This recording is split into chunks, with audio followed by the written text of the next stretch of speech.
4장 어느 성공한 실패자 이야기. 이 글을 쓰고 있는 방의 탁자 위에는 뱃사람들이 스쿠너라 부르는 꽤 큰 19세기 범선 모형이 있다. 폴란드의 어느 뱃사람이 단단한 나무 덩어리를 깎아서 만든 그 배는 거의 40년 전에 받은 것이다.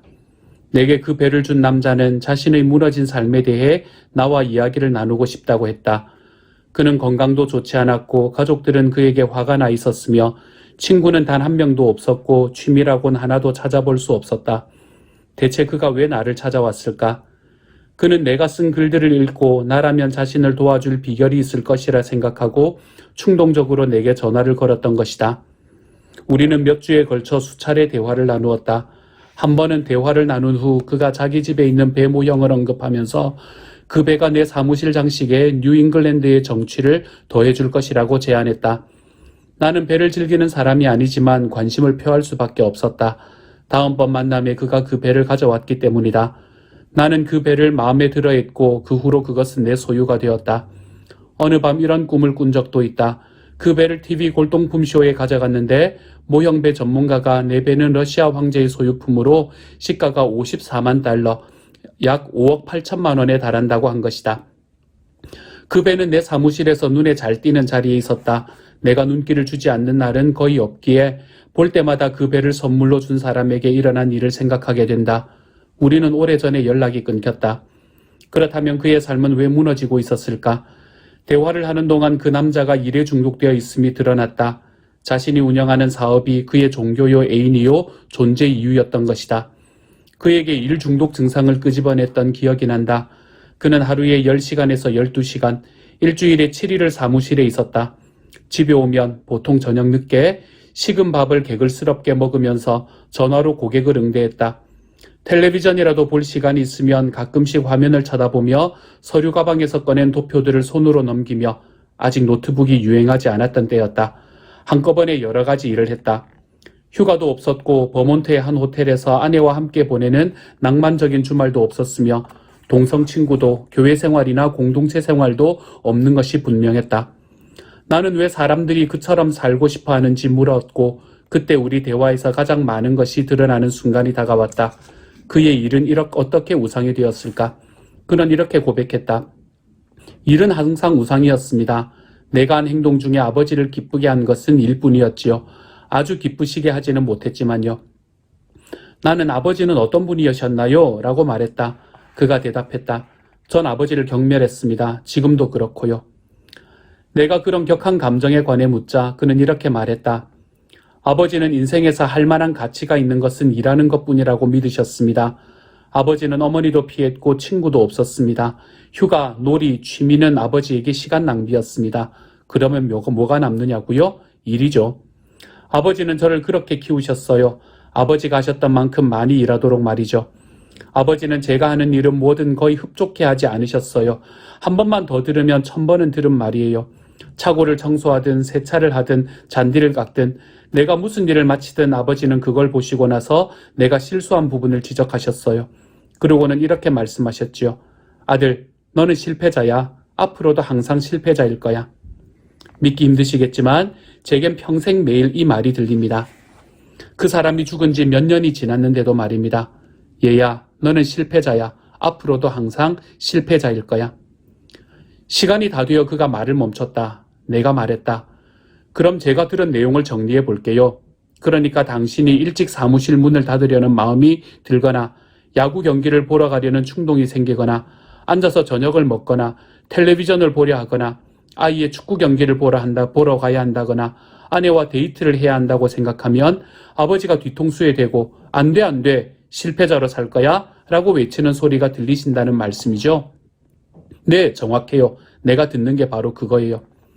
그는 그 대신 그 아버지로부터 아들, 너는 실패자가 아니야. 내가 완전히 틀렸어. 라는 말을 듣고 싶었던 것이다. 참으로 이상한 것은 그의 아버지는 이미 수년 전에 돌아가셔서 더 이상 기쁘게 해드릴 수 없다는 점이었다. 그런데 이제 중년이 된 아들은 아버지의 인정을 받기 위해 아직까지도 길을 쓰고 살고 있는 것이다. 처음엔 그저 하나의 목표에 불과했던 것이 이제는 고칠 수 없는 생활 습관이 되어버린 셈이다. 이런 종류의 이력이 있는 대부분의 사람들은 우리를 비난하는 사람들이 틀렸음을 입증하는데 평생을 보낸다. 언젠가는 아버지나 어머니 혹은 우리가 신경 쓰는 어떤 목소리가 우리에게 이런 말을 한 적은 한 번도 없지만 나는 항상 내가 한 일이 다 자랑스러웠어. 내가 널 너무 밀어붙인 것 같구나. 정말 미안하다. 라고 얘기해 주길 바라며 계속 더욱 더 열심히 애쓰고 있다. 나는 적잖은 대화에서 누군가가 이런 과거를 이야기하는 것을 들은 적이 있다. 내가 그런 이야기들을 하는 이들 각자에게 귀 기울이며 주목하는 까닭은 나 역시 아버지가 자식을 별로 흡족해하지 않았던 가정에서 자랐기 때문이다. 나도 그러한 아버지들의 말과 비슷한 말을 듣곤 했다. 성인이 된 초기에 나는 여러 차례 편두통 같은 통증을 꽤 오랫동안 경험했다. 그래서 이 분야의 전문가인 의사에게 문의했다. 그는 나를 진찰하더니 자기 사무실로 오라고 했다. 그는 내게 이렇게 말했다. 저는 환자분과 같은 두통 증상을 가진 남성분들 다수, 그리고 그보다는 적은 수의 여성분들을 치료했습니다. 그분들은 필요한 건 진통제뿐이라고 생각하며 제게 오셨는데 제가 장기간 그런 강한 약물을 처방할 수는 없다고 하면 이내 실망하십니다. 내가 어떻게 해야 하는지 묻자 그가 말했다. 제가 틀릴 수도 있습니다만 환자분은 누군가와의 관계에 아버지라든가 아니면 혹은 어머니나 아니면 과거에 중요했던 누군가와의 관계에 어려움이 있다는 생각이 듭니다. 그분들이 환자분께 어떤 기대에 부응하지 못했다고 이런저런 일을 더 잘했어야 했다는 말을 하셨을 것 같습니다. 그래서 환자분은 그들이 인정을 받으려고 노력하는 습관을 기른 것이죠. 이런 것입니다. 환자분이 원하는 것을 얻고 있지 못하기 때문에 아마도 마음속 깊이 엄청난 분노를 품고 계신 것 같습니다. 분노와 두통은 적지 않은 사람들 속에서 함께 가는 경향이 있죠. 환자분도 비슷한 경우가 아닐까 싶습니다. 그전에는 이런 식으로 생각해 본 적이 한 번도 없었다. 그가 말했다. 슬픈 소식이 있습니다. 그런 인정을 받을 가능성은 거의 없다는 겁니다. 특히 그분이 이미 돌아가셨다면 말입니다. 아직 살아계신다 해도 그분들은 절대 환자분이 원하는 바를 해주지 않을 겁니다. 그러니 잊어버리세요. 그런 일은 일어나지 않을 겁니다. 그는 계속해서 이렇게 말했다. 제게 더 좋은 생각이 있습니다. 이 영역에서 당신을 실망시키고 있는 사람이 누구든 용서하는 데 주력하는 것이 어떨까요? 이 문제를 넘어서십시오. 그것이야말로 환자분의 두통 문제에 대한 최상의 답일 겁니다. 덜 비싸기도 하고요.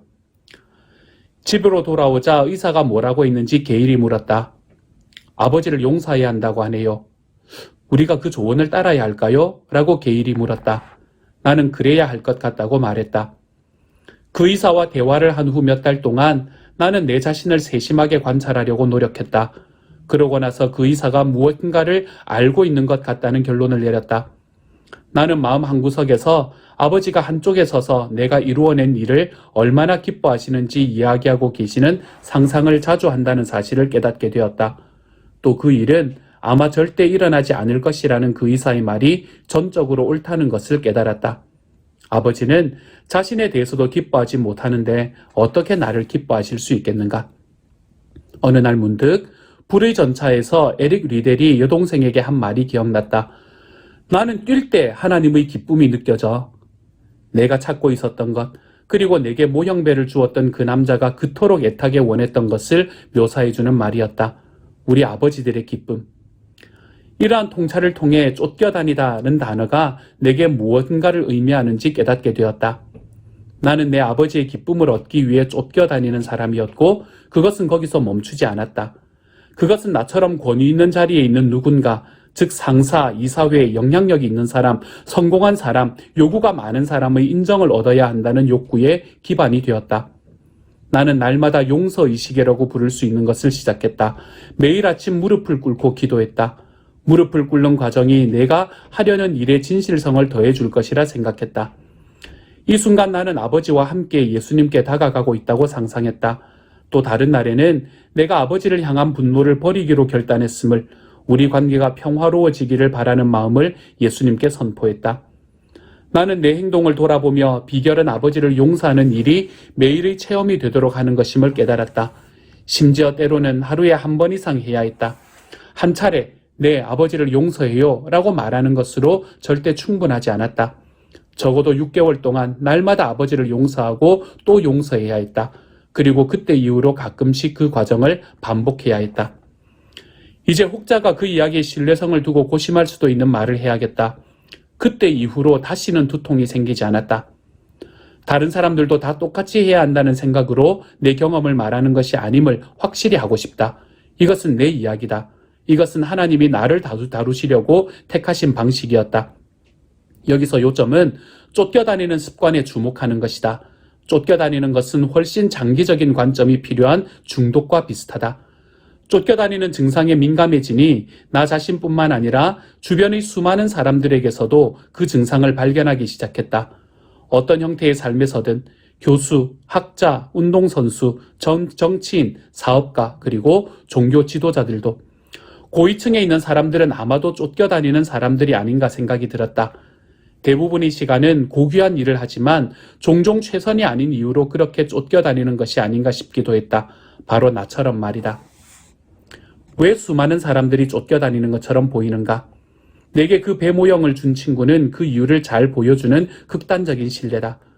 그는 결코 잘했다는 말을 해주지 않는 환경에서 자라난 사람의 전형이다.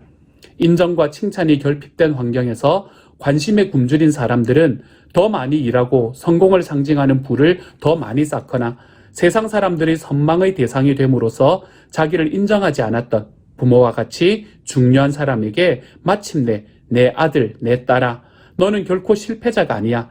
내가 내 아버지라는 것이 정말 자랑스럽구나 라는 말을 듣고 싶어 한다. 이는 결코 이상한 일이 아니다. 지도자 위치에 있는 많은 사람들이 이러한 성장 배경과 불안감을 공통적으로 가지고 있다. 어떤 지도자는 선한 일을 하여 대단히 자애로운 사람으로 비치거나 헌신적이고 이타적인 활동으로 칭송받기도 한다. 그러나 실상 그들은 과거에 중요한 단 한 사람으로부터 용납과 인정을 얻고 싶은 소원에 이끌린 것일 수도 있다. 만약 그들이 그것을 끝내 얻지 못한다면 다른 데서라도 사람들의 박수갈채와 부와 권력에 대한 그칠 줄 모르는 탐욕을 키워가게 된다. 그 결핍을 보상받기 위해서 말이다. 그러나 만족을 얻게 되는 경우는 거의 없다. 이러한 추구는 외부 세계에 국한된 것으로서 내면 세계는 텅 비고 결핍된 채로 남아있기 때문이다. 따라서 거기에 진짜 고통이 있는 것이다. 쫓겨다니는 삶의 또 다른 원인은 어린 시절 체험한 심각한 상실감이나 수치감에 있다. 고통보다 깊은에서 폴 투르니에는 지난 수세기 동안 수많은 세계적인 정치 지도자들이 고아였음을 지적했다. 그는 부모의 친밀한 사랑과 정서적 애착이 결핍된 환경에서 자랐기 때문에 많은 군중의 포옹에서 보상적 경험을 추구했을 수도 있다. 그들이 권력을 향한 큰 욕망의 배후에는 단순히 사랑에 대한 욕구가 있을 수도 있다. 그들은 내면 세계의 질서를 통해 사랑의 욕구를 충족시키려고 하지 않고 외적 차원에서 그것을 추구하기로 선택한 것이다. 쫓겨다니는 사람은 또한 극도의 수치감과 불안정한 정서 속에서 보냈던 성장 배경을 갖고 있을 수 있다. 내 책장에는 찰스 블레어가 목사가 쓴 완벽한 사람이라는 너무나 솔직한 책이 있다. 그는 이 책에서 대공황 시절 오클라호마에서 살았던 자기의 어린 시절을 잘 묘사했다. 그는 날마다 정부에서 무상 배급하는 우유를 지역 소방서에서 받아 집까지 날라야 했던 일을 고통스럽게 회상한다. 우유통을 들고 큰 길을 걸어갈 때면 또래 아이들이 비웃음을 견뎌야만 했다. 그때 당한 고통 때문에 그는 하찮은 존재라는 느낌을 자아내던 상징인 우유통 따위를 들고 다녀야 하는 인생은 결코 살지 않으리라고 다짐했다. 블레어는 결코 잊을 수 없는 사건 하나를 들려준다. 하루는 방과 후 그가 좋아했던 한 소녀와 같이 집으로 걸어가고 있었다. 그런데 갑자기 한 녀석이 번쩍거리는 새 자전거를 타고 다가와서는 그 소녀에게 태워주겠다고 말한 것이다. 소녀는 망설임 없이 자전거 위에 사뿐히 올라앉더니 블레어를 남겨두고 떠나가 버렸다. 그 순간의 모멸감 때문에 블레어는 언젠가는 번쩍거리는 자전거 못지않은 것을 갖고야 말겠다고, 다른 사람들의 관심과 충성을 받을 만한 인물이 되고야 말겠다고 굳게 결심했다. 그리고 그러한 결심들은 그의 삶 속에서 계속 불타올랐다. 그 결심들은 모두 모든 의욕의 근원이 되었지만 결과적으로 그 의욕은 그 자신의 표현대로 그를 배신하고 말았다. 후에 그는 가장 멋진 자동차를 타고 가장 아름답고 큰 교회를 인도하며 최신 유행하는 옷을 입게 될 것이었다. 그리고 이러한 것들은 블레어가 오클라호마의 대공황 시절의 결심을 마침내 이루었다는 것을 증명하게 될 것이었다. 그는 보잘것없는 사람이 아니었으며 가난하지도 않았다. 그는 그것을 증명해 보일 수 있었다. 이제 그의 삶을 살펴보자. 찰스 블레어는 무언가로부터 도망치고 있었으며 그것은 곧 또 다른 무언가를 향해 뛰어가야만 한다는 것을 의미했다. 그의 욕구는 온갖 유의 그럴듯한 영적 동기로 치장되어 있었고 그의 사역 또한 놀랄 만큼 성공했다 하더라도 마음 중심의 깊은 곳에는 아직 치유되지 않은 과거의 상처가 도사리고 있었다. 이 상처들은 그의 내면 세계의 무질서의 파편으로 남아서 끊임없이 그를 따라다니며 괴롭혔다. 그것들은 그의 선택과 가치관에 영향을 미쳤고 인생의 결정적 순간에 실제로 무슨 일이 벌어지고 있는지를 깨닫지 못하도록 했다. 그 결과는 무엇이었는가? 크나큰 파멸이었다. 실패, 곤혹감, 사회적 망신이었다. 하지만 그의 삶이 완전히 바뀌었다는 말을 덧붙여야겠다. 이것만 보더라도 쫓겨다니는 사람에게도 소망이 있음을 알 수 있다. 인생 초기의 수치심으로부터 도망쳤던 쫓겨다니던 사람 찰스 블레어가 이제는 부름받은 사람이 되어 친구들의 존경을 받고 있는 것이다. 나는 그의 책을 지금껏 내가 읽은 가장 감명 깊은 책 중 하나로 손꼽는다. 지도자 위치에 있는 남녀라면 꼭 읽어야 할 필독서다. 끝으로 어떤 사람은 쫓겨다니는 것이 아예 생활 방식이 된 환경에서 자라났다. 부중독자라는 책에서 필립 슬레이터는 지금 생존하는 여러 억만장자들의 배경을 자세히 설명해준다. 거의 모든 경우의 이 억만장자들은 어린 시절부터 물건을 모으고 사람들을 지배하는 것을 즐기는 경향이 있었다. 단순한 재미나 운동을 목적으로 하는 놀이는 거의 하지 않았다. 그들은 오직 이기고 모으는 것만 알고 있었다. 그들의 부모가 그러했고 그들 역시 그렇게 하는 것만이 유일한 삶의 방식이라고 생각했다. 이와 같이 더 부유하고 더 강해지려는 욕구가 아주 어린 시절부터 자라나기 시작했다. 그러한 사람들에게는 질서 잡힌 내면 세계 같은 것은 아무 의미가 없다. 주의를 기울일 만한 것이 있다면 그것은 오직 외부 세계뿐이다. 그 영역에서는 어떤 것에 대한 비교 평가가 가능하고 공적이 치하되고 실용성이 증명되기 때문이다. 물론 쫓겨다니는 사람은 이 밖에도 다른 여러 배경을 가지고 있으며 앞에 열거한 것은 단지 몇 가지 예에 불과하다. 그러나 언제나 이 한 가지는 분명하다. 즉 쫓겨다니는 사람은 정비된 내면 세계의 평온함을 결코 누릴 수 없다는 것이다.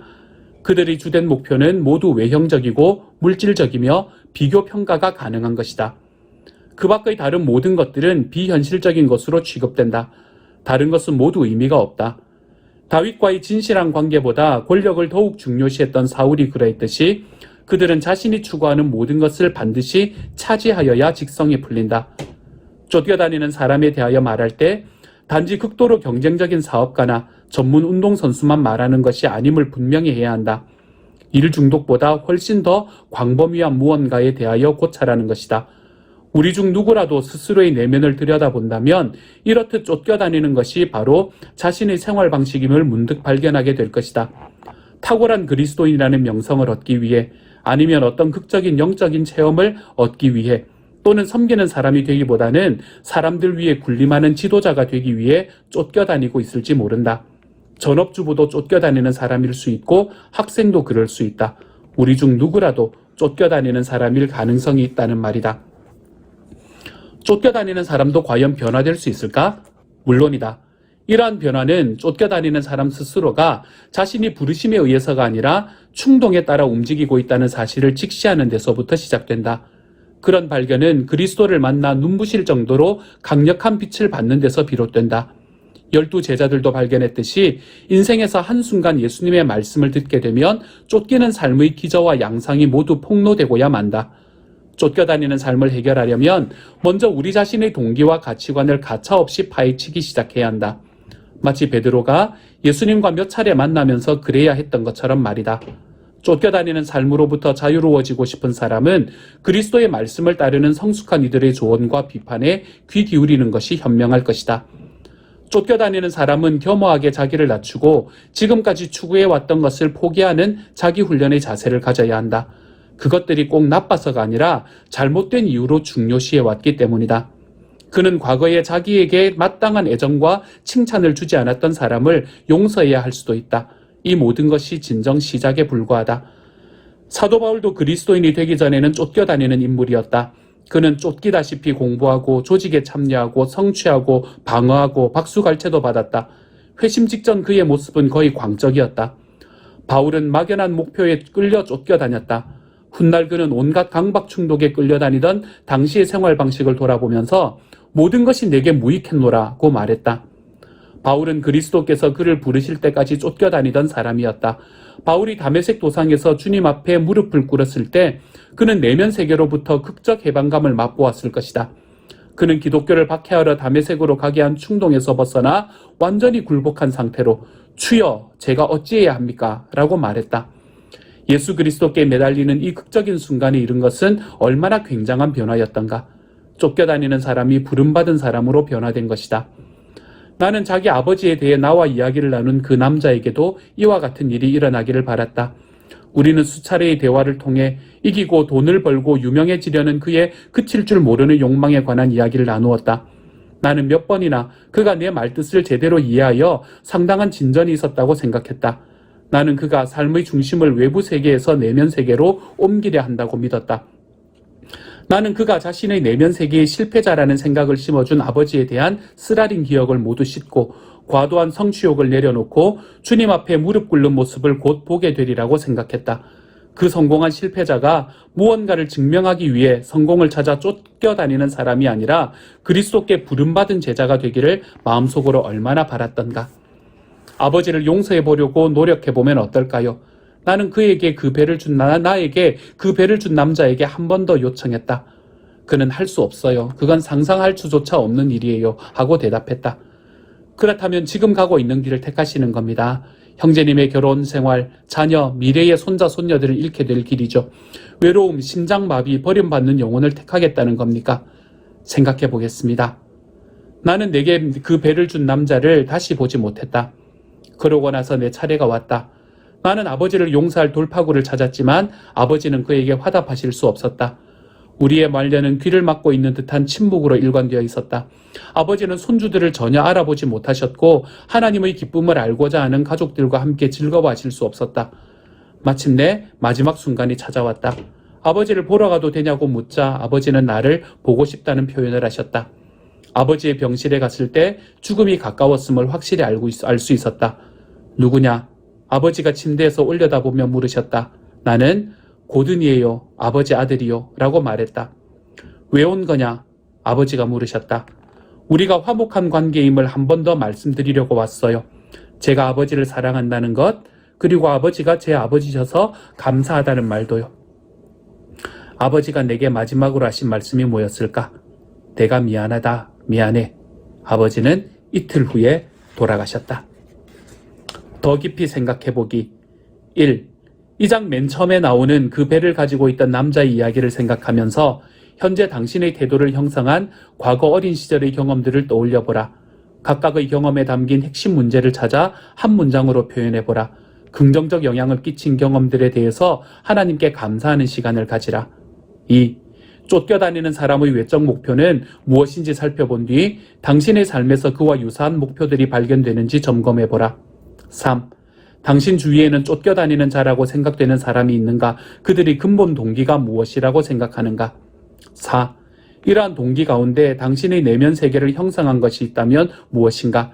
그것들이 어떻게 당신의 행동에 영향을 미치는지 설명해보라. 5. 저자는 쫓겨다니는 사람의 삶의 방식을 바꾸는데 어떤 경험들이 결정적이라고 생각하는가? 6. 베드로의 인생은 예수님과의 상호관계를 통해 변화되었다. 그 상호관계에서 발견할 수 있는 핵심 요소들은 무엇인가? 여러 본문 중 특히 마태복음 14장 25에서 30, 16장 13에서 17, 26장 31에서 35, 요한복음 21장 15에서 22절 등을 참조하라. 7.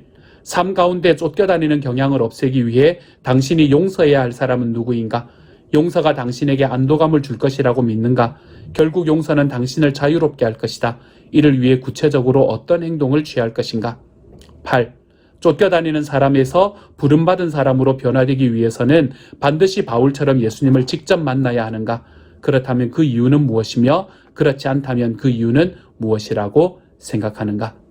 함께 한번 기도합니다. 사랑하는 하나님, 우리의 삶에서 내가 쫓겨다니는 사람이 될 수 있도록 만든 하나님, 우리의 과거의 것들을 기억해 볼 수 있게 하시고 그것을 우리의 마음속에서 그 쓴뿌리들을 우리의 마음속에서 밀어내게 하시고 그 쓴뿌리들 속에 있는 사람들에 대한 용서가 우리의 삶에 가득 채워지는 시간이 되도록 아버지 도와주옵소서. 모든 말씀 우리 주님 예수님 이름으로 기도드립니다. 아멘.